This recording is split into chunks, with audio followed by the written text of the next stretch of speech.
Well, I would say if you want to be a medical malpractice attorney, you better be battle tested. And you better be willing to spend money and lots of time to litigate those types of cases. Medical malpractice cases are the most hotly contested cases.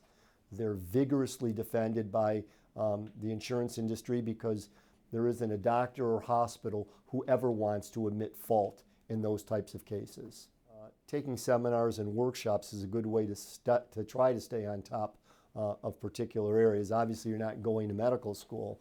However, if you're going to practice in the area of medical malpractice, it's very important to retain quality and experienced medical experts in whatever field you're going to be bringing a case. In fact, Michigan law requires you to have board-certified experts in the same field of medicine of those you are critical of and bringing lawsuits against. Just like any case, they stand on their own, and each case has to be looked at on a case-by-case basis.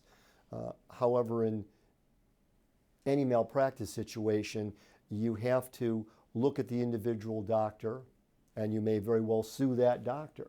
You have to look at the practice the doctor is affiliated with. You may choose to also sue the practice. Or if the malpractice occurred, say, in a hospital setting because of a labor and delivery situation, you may also have to sue the hospital, the surgical center, or some of the support staff that was involved. So each case has to be carefully and critically looked at to decide who the appropriate parties are.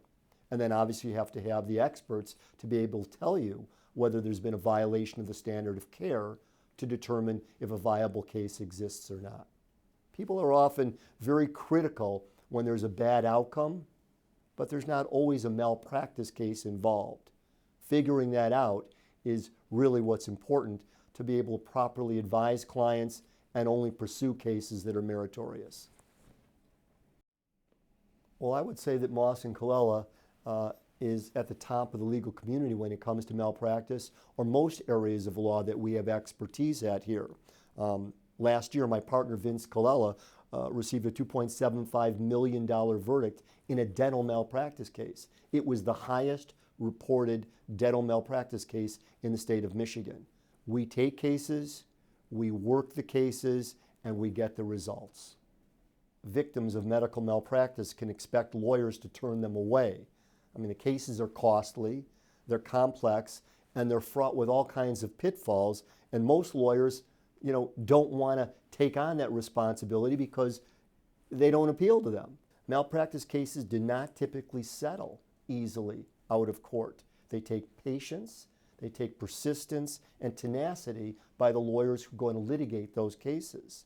Now, if you've hired a quality malpractice attorney, like someone here at Moss and Colella, you can expect the case to last upwards of 2 years and in sometimes 3 years.